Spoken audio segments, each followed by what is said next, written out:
Hey guys, Mason Sheets from out here in western Kansas. Today we're putting together a little mini-series covering some ways that you can fine-tune your agronomic practices on your guys' operations.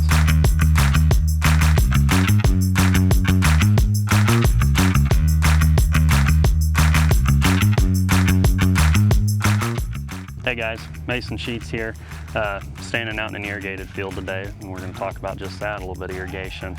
A couple things. We're going to hit on what systems there are, and we're going to talk about just briefly what designs and tactics I use on my operation. Okay, now the first thing that we're going to cover here is just a couple different irrigation system types that exist out there. Right here behind me you can see center pivot irrigation. It's got a pipe coming up out of the ground, just turns a circle around itself. I'd say that's probably the most popular type of irrigation that's out there. The center pivot replaced what we would call flood irrigation, where same thing, pipe coming up out of the ground, same wells and everything, but you would lay long strings of pipe out on the edge of the field and you would open up little gates. They're spaced every so often, and you would run a ditch down your corn rows or whatever crop you had out there, and then that water would just literally flood the field in kind of an organized manner. Then I would say the newest technology that's coming out is a drip irrigation.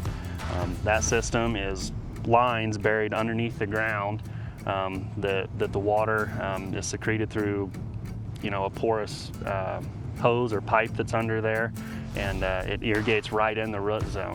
That technology is very efficient, but there's some obstacles with it. So every system has pros and cons to itself, and at the end of the day, if you're able to irrigate or take on some irrigation, you just have to find what's going to work best for you. So the final thing on this one, on my pivot here, when I first started leasing this, I wanted to increase the water efficiency, especially here in the West. I mean, water is really all that gets talked about, and for good reason. I mean, it's important. We all depend on it, and we should be the best stewards that we can. So, originally this pivot was on an 80-inch spacing, so the hoses were separated 80 inches apart, and then the nozzles at the end of the hose would spray a pattern, and that's how it would get covered. With that spray on a windy day like western Kansas has, you're going to lose evaporation. Water's just going to mist up in the air when crops are tall. It drags the hoses, and instead of spraying out, horizontally, they actually spray and go vertically, just by the nature of how the hose is flowing through the crop. So with that in mind, we narrowed that down to 40-inch drop spacing, and we put bubbler nozzles on. So instead of our water spraying out, our water actually goes down like this. A great way to think about that is if you take a garden hose and put your thumb on it and mist it up into the air. That's kind of what was happening before, and now I just take the garden hose and drop the water straight down. So we're much more efficient as the years go on. We've seen the water consumption be less and less.